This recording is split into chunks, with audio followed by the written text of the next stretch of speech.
सद्गुरुदेव भगवान की जय। आप सभी को मालूम है कि शक्ति पर्व आने वाला है, बहुत नज़दीक है और बड़ी प्रसन्नता का विषय है। इस बार का जो आश्विन नवरात्र है वो बड़े ही धूमधाम से मनाया जाएगा। क्यों? क्योंकि आजकल देखा है मैंने कि सभी अपने अपने कर्मों के अनुसार परेशान चल रहे हैं।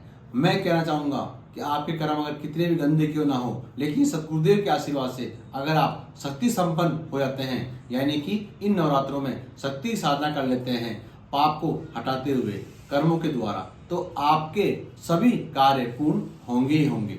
मैं आपको एक बहुत ही छोटा सा दुर्लभ और अच्छा प्रयोग बताने जा रहा हूँ। ये हमारे सद्गुरुदेव बताते थे हमको कि केवल मात्र इन नवरात्रों में आप केवल छोटा सा एक शब्द केवल क्रीम बीज काली का लेके बैठ जाए, आपकी बड़ी से बड़ी समस्या खत्म हो जाएगी। करना कुछ नहीं है आपको, केवल जो भी आप सिंपल पूजा करते हैं माँ की वो कर सकते हैं। सामने माँ का चित्र लगाना है, काली माँ का, शेरावाली माँ का, कोई सी जिसको आप माता मानते हैं उनका, और केवल 32 मिनट क्रीम का जाप करना है।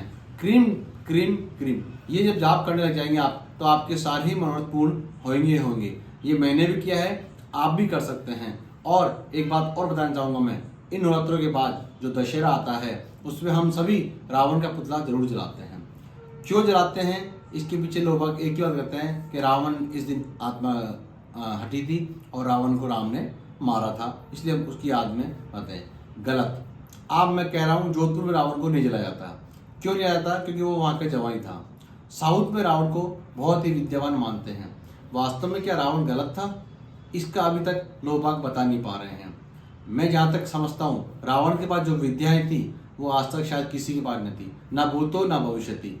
हमारे सद्गुरुदेव भगवान कहते हैं वास्तव में ही तंत्र का ज्ञाता था, उसे इतना तंत्र का ज्ञान था कि वह चाहे जो कर सकता था। तो वो नारायण को स्वयं जब धरती पे आए तो उनसे कहा, नारायण आप देखिए, आप मुझे ग्रहण करने आए तो आप मुझे मारेंगे तो मेरा सौभाग्य कितना होगा।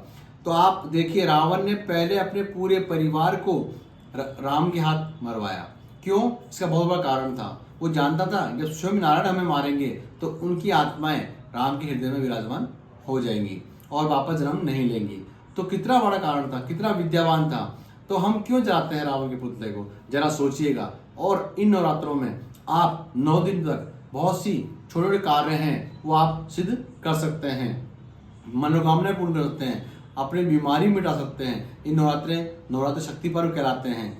शैलपुत्री, ब्रह्मचारिणी, चंद्रघंटा, कुष्मांडा, कात्यायनी, कालरात्रि, महागौरी, स्कंद माता, इन 9 और सिद्धिदात्री, इन 9 माताओं का ध्यान करते हुए अगर हम एक छोटा सा निर्वाण मंत्र है उसका 1.25 लाख जाप हम कर लेते हैं इन 9 दिनों में, तो हमारी बहुत सी मनोकामनाएं पूर्ण होती हैं। मैं चाहता हूं कि ये वक्त दोबारा नहीं आएगा, तो आप सभी ये प्रार्थना जरूर करें और जो छोटा सा प्रयोग बताया मैंने वो भी आप जरूर करें। और जिस किसी को भी मेरे को पूछना हो शक्ति पर्व के अंदर, तो आप मुझे कॉल भी कर सकते हैं या मैसेज भेज सकते हैं।